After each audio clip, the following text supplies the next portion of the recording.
Hello, everybody, and welcome to the Great America Show. It's great to have you with us on this beautiful evening in America. Thank you so much for spending part of your evening with us here on the Great America Show. We always greatly appreciate it, as I always tell you here. So much news going on, so much going on in the world. President Trump, of course, the United Nations this week, leveling the Marxist Democrats, leveling the globalists who are destroying this country, among many other things going on. Early this afternoon, I sat down with a friend of mine. His name's Nicholas Giordano, Professor Nicholas Giordano. He's been on the Great America Show before, and you may have seen him on various TV outlets. Very, very, very interesting fellow, a good friend of mine, and a brilliant political mind, a professor of political science. Anyway, I sat down with him this afternoon to go on his podcast, and it was such a great conversation that I'd be remiss if I didn't bring you the conversation that he and I had of great, great substance. You get to sit here every day while I ask the questions. So I thought it's important to maybe bring you to the other side where I'm asked a few questions to get my take on some of the things that are going on. Take a listen to my sit down with Professor Nick Giordano. John, welcome. How are you today? Nick, it's always an honor and a delight, and you've got me woken up early in the morning to come on your show, so you know. Well, I have to. I mean, otherwise you'll be a bum and be in bed all day. But, you know, in a serious note, on Sunday we saw the memorial of Charlie Kirk. It was a fascinating event. I really give credit to Erica Kirk, especially the powerful message of forgiveness. I don't know how she could do that. I wouldn't be able to do that, and I'm a Catholic. But in any event, she's probably better than me in that way. What were your thoughts on the memorial service? You know, it was sad, but it was, I've been saying this over the last few weeks. We've gone through, I think, some of the greatest moments we've seen our country go through in this time period of Charlie being assassinated, and some of the worst time period this country's ever gone through. And what I mean by that, before anyone goes crazy, is we've seen who are the good people in this country and who are the bad people. We've seen the mainstream media. We've seen late night television hosts try to celebrate this assassin like he was some sort of savior.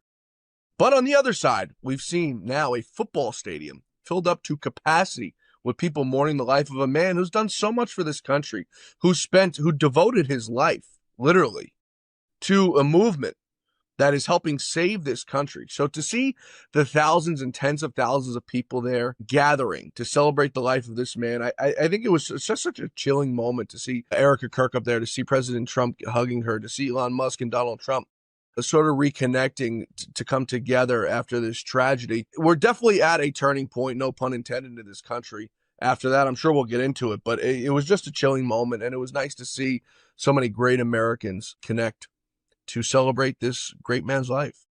I have to ask, for your generation, my generation, this was the first real political assassination that we've witnessed. I mean, I was a baby when Ronald Reagan was nearly assassinated.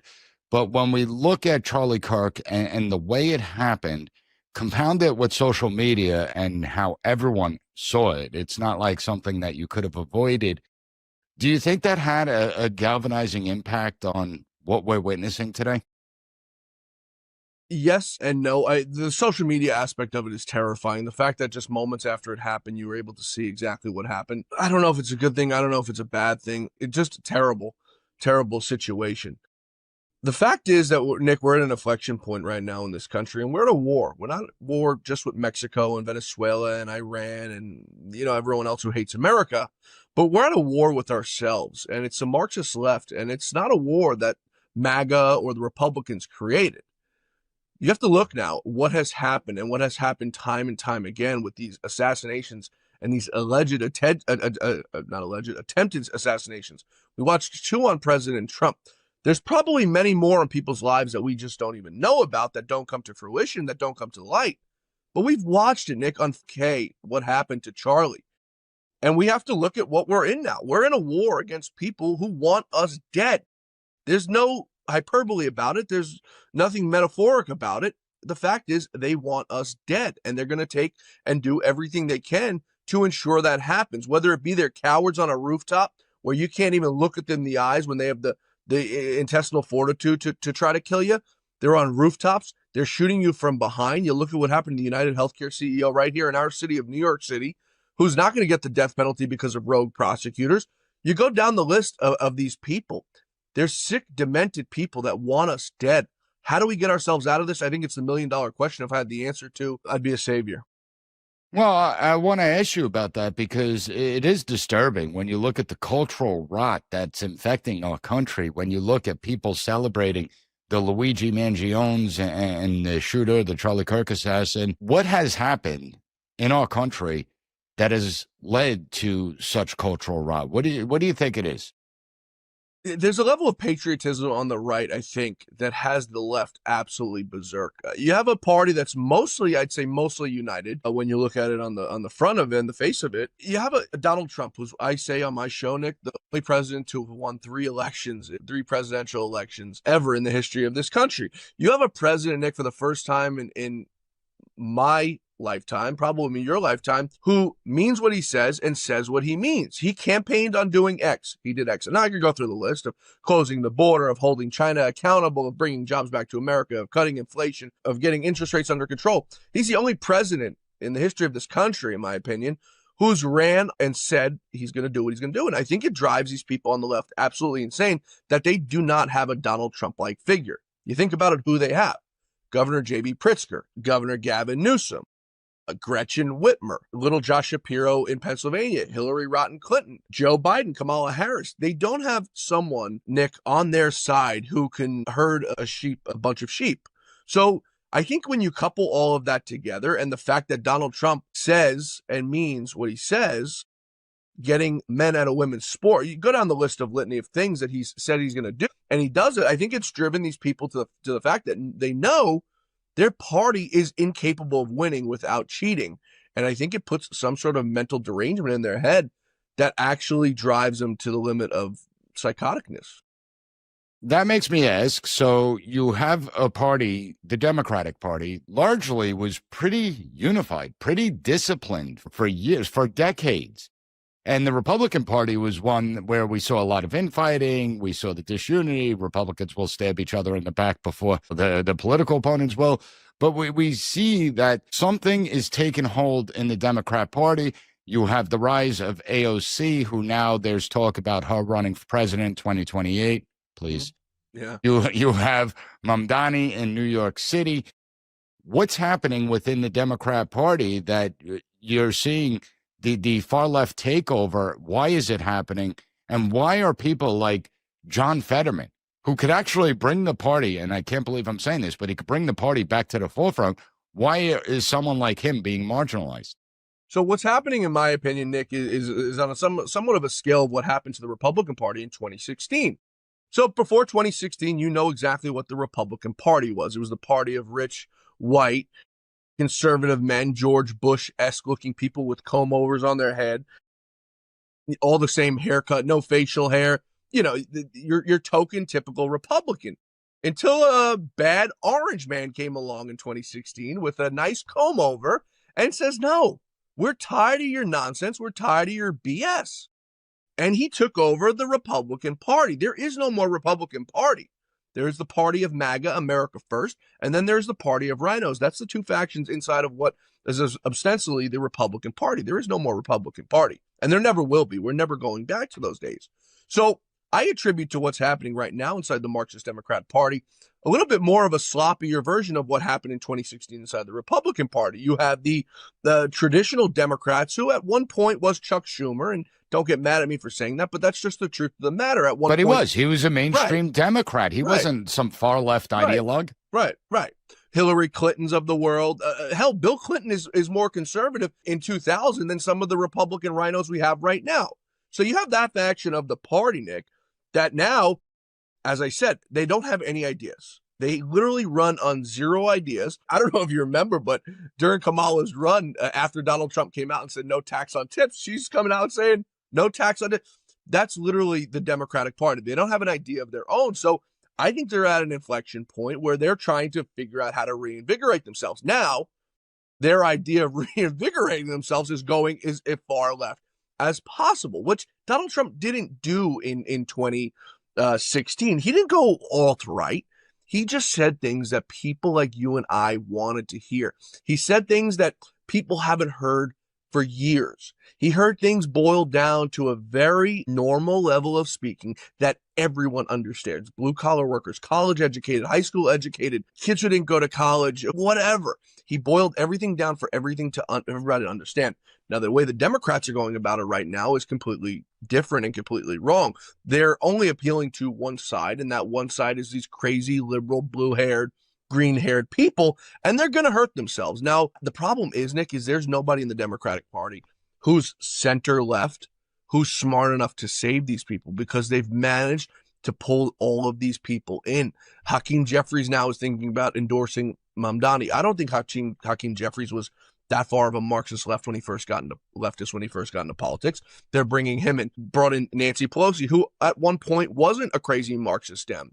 They're bringing all of these people in now where they're eventually going to take over the party, and it's going to be a Marxist party, and there's going to be no saving it. So to me, what I say to them is, please keep up the great work. It's fascinating to watch. I mean, it is. It looks like an implosion of the Democrat Party. And I want to talk to you about some of the rhetoric when we get back from a quick break. I hear every day about the products you all wish MyPillow carried. Well, guess what? We probably do. Slippers, bathrobes, pet beds, blankets, mattresses, sleepwear, loungewear, duvets, comforters, pot holders, aprons, oven mitts, and so much more. And they're all on sale. For example, get our best-selling standard MyPillows for only $14.98. Body pillows, $29.98. 6-piece bath towels or kitchen towel sets, just $29.98. Multi-use MyPillow 2.0s with pillowcase, $9.98. Save $40 on our Spring Percale and Giza Dream bedsheet sets. Any size, any color, and so much more. So go to MyPillow.com or call the number on your screen. Use your promo code to save up to 80% on all MyPillow products. And I've never done this before. When you spend $100 or more, you're going to get 2 standard MyPillows absolutely free. Welcome back to the PAS Report podcast. We got John Fawcett, host of the Great America Show. Everyone needs to check it out. So, John, before the break, we were talking about where the Democrat Party is headed, how it's headed towards Marxism. You have an avowed socialist and communist who possibly could win the mayor's race. I mean, by the polling, he will win unless something changes.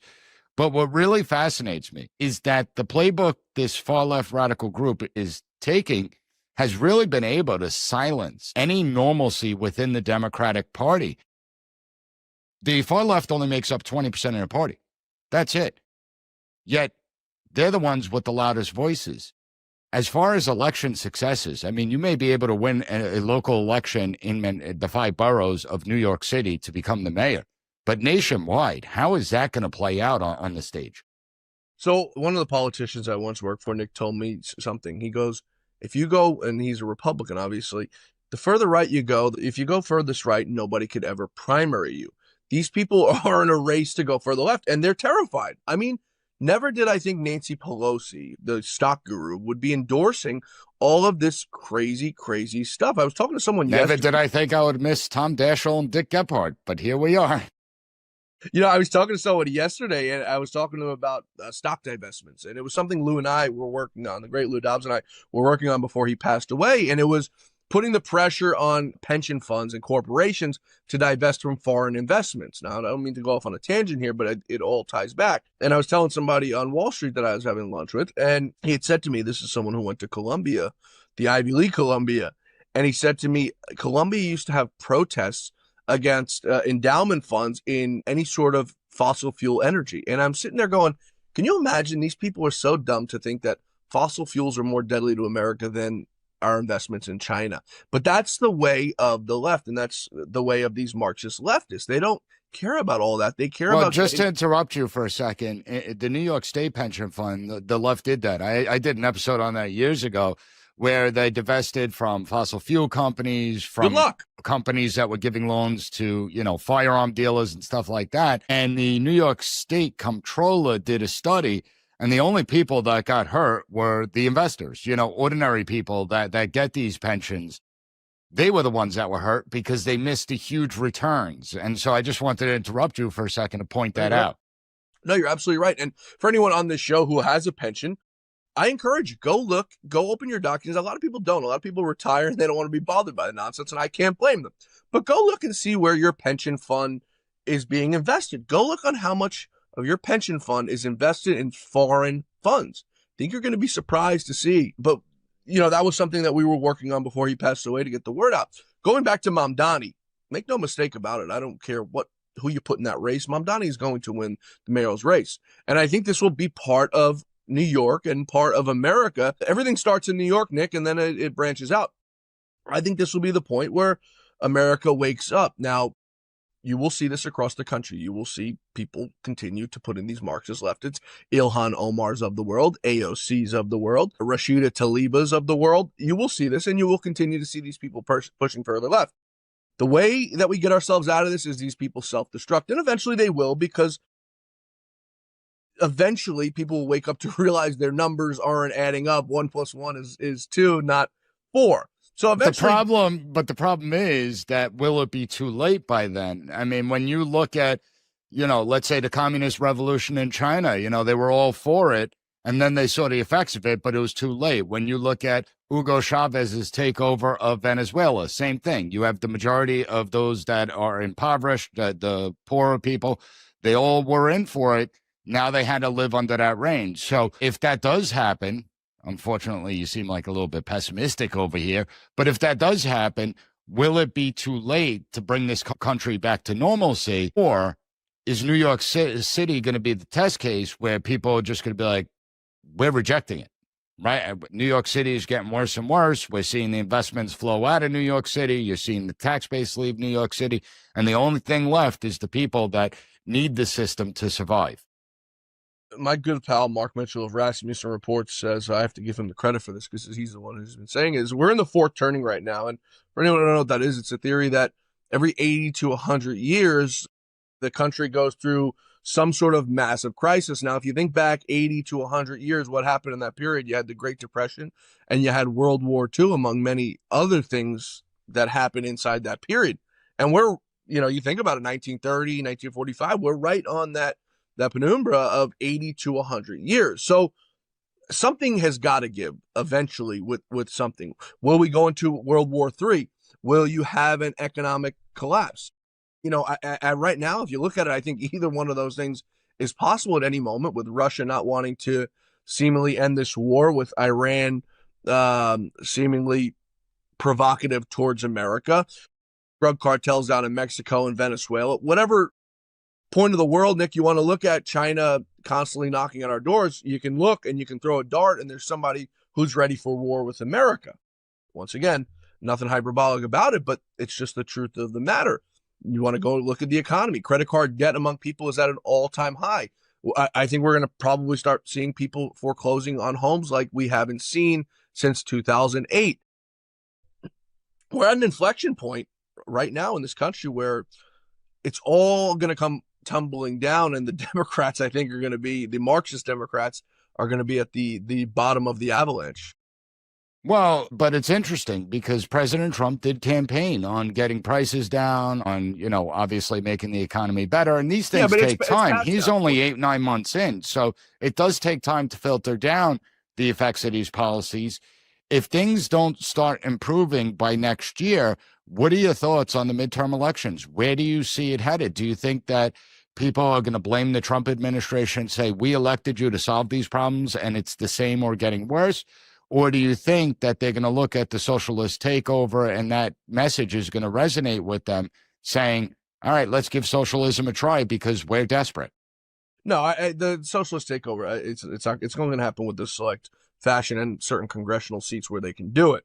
Make no mistake, Nick, the economic implosion that could come is by no making of Donald Trump. He didn't make this in 8 months. This was over the making of 4 years. No, this is a $37 trillion debt. Sure. Both Republicans and Democrats allowed to rack up, and the government dependency increasing time and time again. So I completely understand that. And the mortgages that were given out 30 years ago and 20 years ago. So you look at who the president is there, who's in charge of FHFA. This is over the course of many years. You don't just get a house mortgage approved by a bank and then 8 months later you say, well, I need to foreclose right now. This is, a long time coming. This is 4 years in the making of people not being able to afford groceries. This is 4 years in the making of people being able to put have to put utilities on credit card bills every month and not being able to pay it out of your checking account, which mostly every American does. So this is years in the making. No, as for the midterms, I don't think the Republicans take the fall in it. Now, first of all, you got to look at what's happening with redistricting. I think it's going to be very hard for the Democrats to win any seats.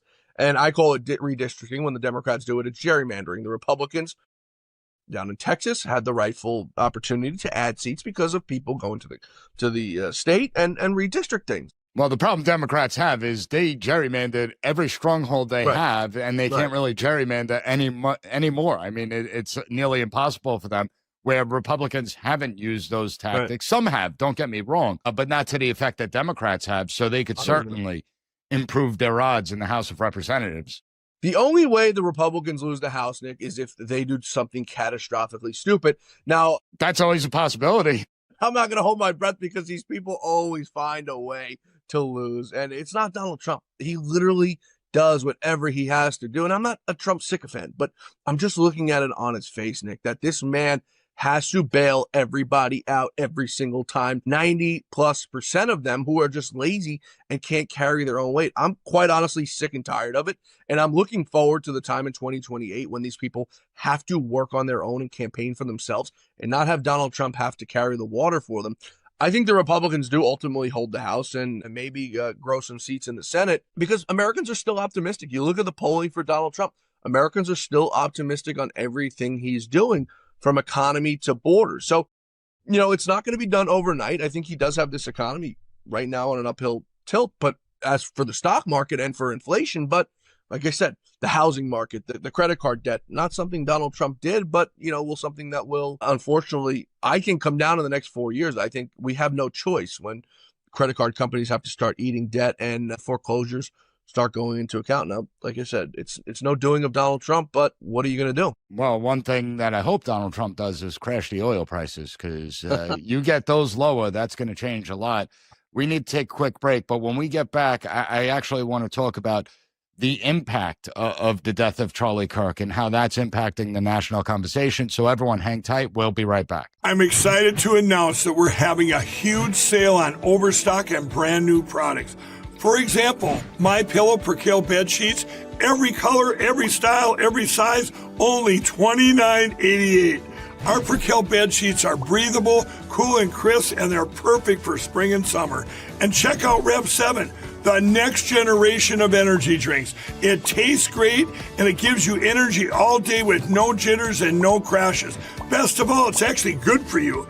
And for a limited time, try our 3-pack absolutely free. So go to mypillow.com or call the number on your screen. Use your promo code to save 20% on our Rev 7 12-packs, or try our introductory 3-pack absolutely free.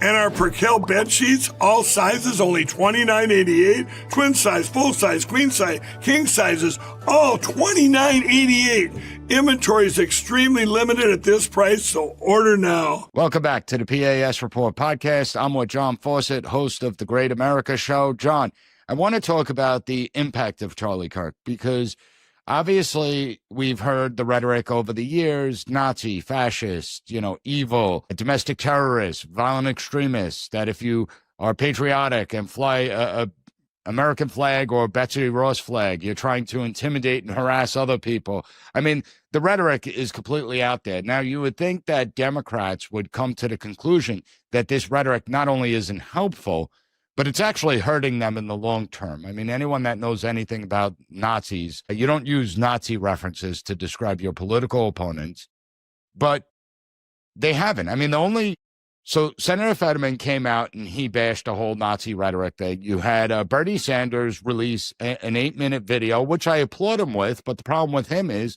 he says by any means necessary constantly. We got to overthrow the oligarchy by any means necessary. So he uses the rhetoric too.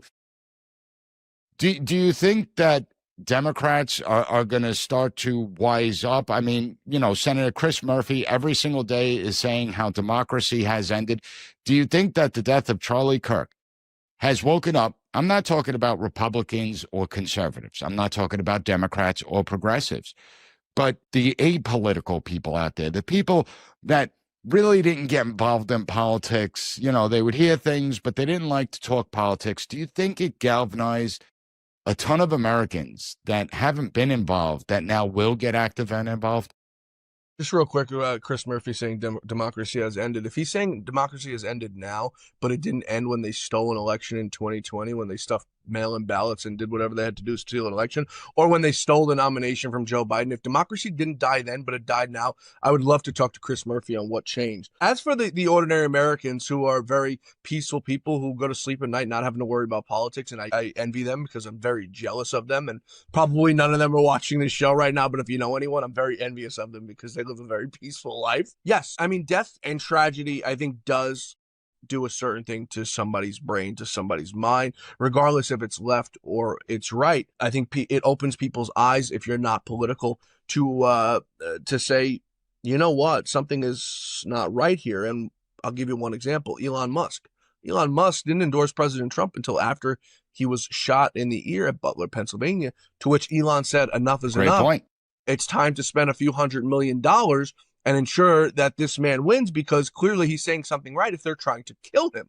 So I think it's going to fire up a lot of people. You look at the numbers at Turning Point. But do you think it's long-term or short-term? You know, no, I think once these people get their feet in the water, they're going to want to go swimming. And you look at the numbers that Turning Point has put out with the high schools and college campuses that want to start chapters now all of a sudden in the wake of this tragedy is extremely telling. Thousands and thousands and thousands of requests. I think once these people get their feet wet and they understand what MAGA, what America First is about, they realize that we're all patriots, we're all lovers of America, and that we want the best for this country. I think it's going to start a brand new generation, which is exactly what we need, because the Republican Party, I hate to say this, but it's the truth of the matter, their voting class is of the older class, and we need to get more people involved to take over the reins of this, to fill in for these people who are not going to be here in 20 years, who are not going to be here in 30 years. I hate to say that, but it's just the truth of the matter. We need more people, more younger kids, to take over the reins of these great patriots who have led this country for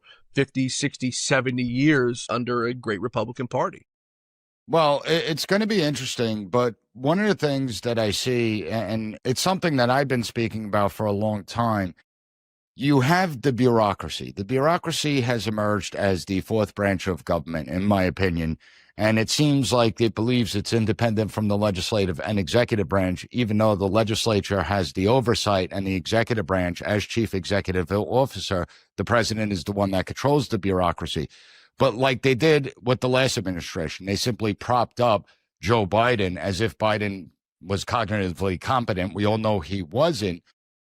When it comes to the bureaucracy, when it comes to abuses of power, when you hear the left now talking about a war on free speech, when they actually use the government to silence millions of Americans, understand free speech isn't ABC saying you violated the morals clause of your contract and you're suspended.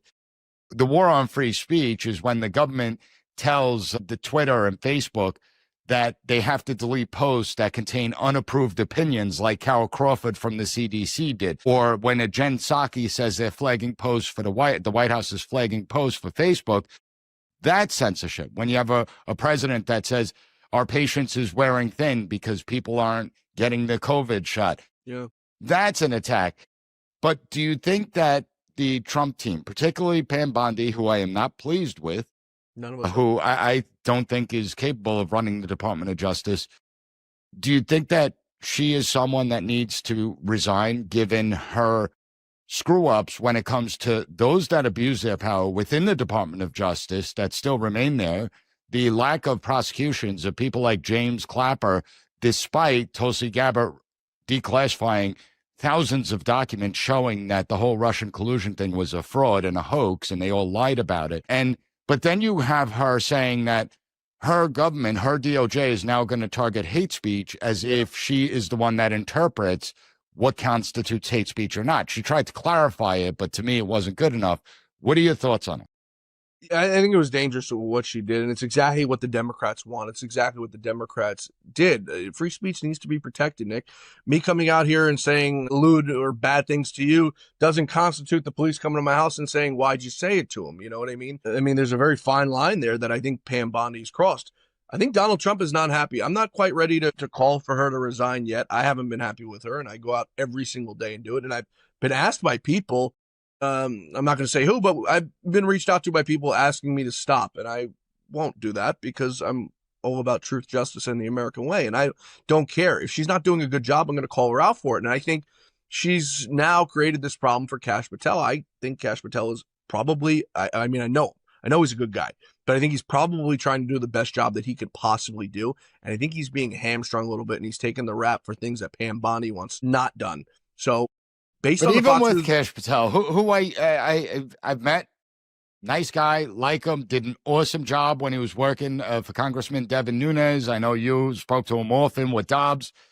But even with him, why isn't he taking a page out of Tulsi Gabbard's book and saying, you know what, I'm going to axe 40% of the staff, and here's declassifying the documents? I think he's being hamstrung right now, Nick. And I think based on the Fox News reporting that I was saying last week, Todd Blanche and Pam Bondi apparently, quote unquote, hate Kash Patel and quote unquote can't stand him. So there's clearly a disconnect there, right? They're all allegedly MAGA. Okay. There's a disconnect. Why would Pam Bondi and Todd Blanche hate and can't stand Kash Patel? And it leads me to believe that had something to do with the Epstein files when Kash Patel and Dan Bongino, well, Dan Bongino didn't show up to work, but Kash Patel was visibly upset and annoyed by the whole interaction and how things were handled. It leads me to believe that Kash Patel is being hamstrung right now. Now, I'm not trying to defend anything he's done. That's just me looking at it from the outside, knowing Kash Patel for probably 6 years, working with him on a weekly basis for the last 3 or 4 of those. That's the way I see things. Now, I saw Leo Terrell, who works in the civil division of the Department of Justice, post on Twitter last night that there's people inside of President Trump's administration right now who are working against him. Now, I don't know who he's talking about, but it leads me to believe that he's working in the Department of Justice. It may be someone over there.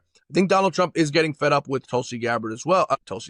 Pam Bondi as well, putting out a tweet over the weekend. Some people were saying it was a text message to her or whatever, but pretty much calling her out for her bullshit. We have this going on. We have Russiagate. We have all these people who sought to undermine American democracy. They wanted me in jail for 700 years. They've indicted me however many times. They've done this to me. They've done this to our country. And these people are still walking the street. So I think Donald Trump is getting a little bit fed up with her. He's never expressed any sort of frustration with Kash Patel publicly or privately, to the best of my knowledge. I do think she is hanging on by a very, very small thread from both MAGA and President Trump. Well, in full disclosure, I wasn't happy that he picked her in the first place. No, I wasn't either. You know, there was many other competent people I think should have been chosen. But Andrew what are your Bailey. thoughts on the FCC commissioner? Because this is a big brouhaha in the Republican Party now. Not, you know, Democrats, of course, they're going to scream fascism. But even some Republicans didn't like the FCC chairperson, Carr, saying, we either do this the easy way or the hard way, and I'm going to do what's in the public interest on the airwaves. Now, just so everyone knows, obviously the Federal Communications Commission regulates the public airwaves. It's our tax dollars, so it's always been what's in the public interest. But would you want a Democrat administration to be the ones to determine what's in the people's public interest? And do you think that he's another one that his statement causes problems for the administration? No, I'll tell you why. First of all, Brendan Carr, I know him personally. Brendan Carr was one of the first people I've ever interviewed when I was on TV, which was kind of funny. I interviewed him by accident at CPAC. One of the first people I've ever interviewed. Very good guy. The difference between ABC and CBS and other networks like Fox News, Nick, is that they have broadcast licenses, which means they are under a guise of a certain sort of equal time. It's a law. You have to give equal time to both sides. You have a broadcaster's license, you get government funding, you have to do that. Looking at the Republican side saying, well, when the Democrats come in, maybe they'll do something. Well, no, they can't do anything because the Republicans get no equal time on any of these broadcast stations. Anyway, Fox News doesn't have a broadcaster's license. No, it's cable. Right, exactly. Newsmax does not have a broadcaster's license. So what can they possibly do to us, Nick? Can they possibly spend $800 billion against Donald Trump in an election? What can they possibly do to Donald Trump or to J.D. Vance or to Marco Rubio or whoever decides to run in 2028 that they haven't already done? Maybe they'll put a Democrat contender on 60 Minutes and edit the whole thing. I'm not saying that's ever happened before, but what can they possibly do at this point, I ask you? That's a great point. But do you think that the language he used was something that should be avoided? Because, again, unfortunately, if you're Republican or conservative, it seems like you have to do everything right 100% of the time. Like that one little slip up of the tongue causes enormous headaches, and all Republicans have to answer for it, including Trump, whereas Democrats could sit there all day lobbing bombs saying, Nancy Pelosi, 2019, saying domestic enemies are in the House of Representatives and over at 1600 Pennsylvania, and nobody has to answer for that. No, I don't think so. And I'll tell you why, Nick, because for the last 10 years, we've been demonized as human beings. Anyone who supported President Trump, we've been demonized. Well, you're subhuman. You're not a human being, according to the left. Right. You're a misogynist. By the way, I'm going to ask Mark Mitchell. I want him to go out and do some polling on Democrats. I want to know how many of them actually know what the word fascist means and what anti-fascist means. Because I guarantee you there's like 80% of these people don't even know what the words mean. They're told what to say. And they Orwell argued in 1948 in a newspaper column that fascism is the most useless word in the English language because it has no meaning because everyone uses it. I asked Mark Mitchell also to ask him, what is Nazism and what do Nazis represent? Because I will guarantee you that apparently us. Many of them have no idea about World War II because we have a failed education system. 100%. The reason is that the reason being, where you're not going to get me to agree on the Brendan Carr thing, is I'm just so fed up with everything that we've all been put through for 10 years. I mean, we just watched Charlie Kirk be assassinated because Donald Trump and his agenda, the way that they're putting it, right? Because Charlie Kirk was a champion of free speech, a champion of Donald Trump, and a champion of MAGA. Enough is enough. Like I said, it's hit a point in this country where we're going to break. We have to break. We're at a war. So the Democrats, the left, the Marxist mainstream run media have been doing this to us for 10 years. For Brendan Carr to come out and say what they're doing, to say what The View is doing, to say what Jimmy Kimmel is doing, who's to say that these people aren't being radicalized by these people on television, which I happen to believe personally. Well, nobody watches Jimmy Kimmel, so whatever. So there's that. But that's why he really got suspended. Let's be honest about that. Absolutely. But I have to ask you one final. Go ahead. Real quick. Jimmy Kimmel went out just a few months ago and encouraged people to burn down Tesla dealerships. And he's out there on a broadcast license. I mean, that's dangerous rhetoric that is leading people to get shot. It's leading people to get killed. How much more are we supposed to put up with this? No, but the amazing part is, because I got into this argument with someone, and they were like, well, you call us communist. And I'm like, communism is an economic philosophy. Yes. Communism is a political institution within, and not for nothing, but many Democrats today self-identify as communists. You look at Mamdani, he doesn't refute about being communist. He admits, I'm a member of the Democratic Socialists of America. I believe he openly admitted that. And I'm like, so I don't understand what your point is, but they don't know that either. In any event, I have to ask you one final question, because it got lost in the noise last week. Operation Arctic Frost, where you had the Department of Justice, another example of how it's been weaponized under the National Strategy for Countering Domestic Terrorism that had nothing to do with domestic terrorism. It was all about targeting political opposition and using the power of the government to crush dissent, to crush conservative organizations, to crush anyone who questions Democrat narratives. Do you think, given all the evidence that exists to this date, that Republicans must start introducing bills that begins to limit the power of the federal government, that begins to strip some of these agencies of their statutory authority, because obviously they can't be trusted with this power? No, because it'll never work. They'll never follow their own rules. Look what they did with the FISA court, Nick. You could put whatever legislation. Now, in theory, yes. In reality, no, because these people don't follow the rules. They don't listen.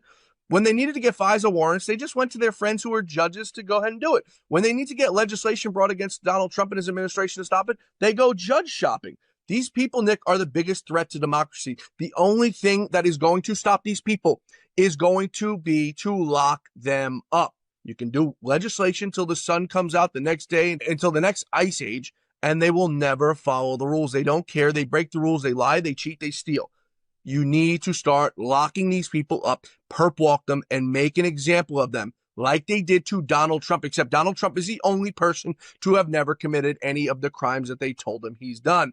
Everything they accused him of doing is what they've done, and Pam Bondi is letting these people walk the streets right now as criminals.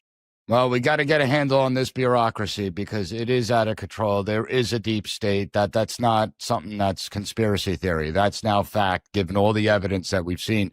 And I will disagree a little bit. I believe that Congress has an obligation to use their power of oversight to rein in these agencies. They definitely do. And say, you're no longer the FBI. We're taking the intel function away from you. We don't need you to do intelligence. Instead, you're just going to be the investigatory agency that you were designed to be prior to 9/11. And I think that goes a long way. But John, always a pleasure to talk to you. Everyone needs to check out the Great America Show. Fascinating guests, fascinating conversations. John, great to have you on. Nick, always a delight. Thank you for having me, my friend. And I'll see you on the Great America Show very soon. Thanks, everybody, for being with us today here on the Great America Show. We hope to see you back here tomorrow for the Great America Show, where the quest for truth, justice, and the American way continues. We'll see you back here tomorrow. Same time, same place. And please be sure to follow Professor Nick Giordano and his podcast, The PAS Report. I hope you enjoyed our discussion today as much as I did. See you back here tomorrow, folks. Until then, may God bless you, may God bless America, and may God bless the great Lou Dobbs. Have a great night, everybody.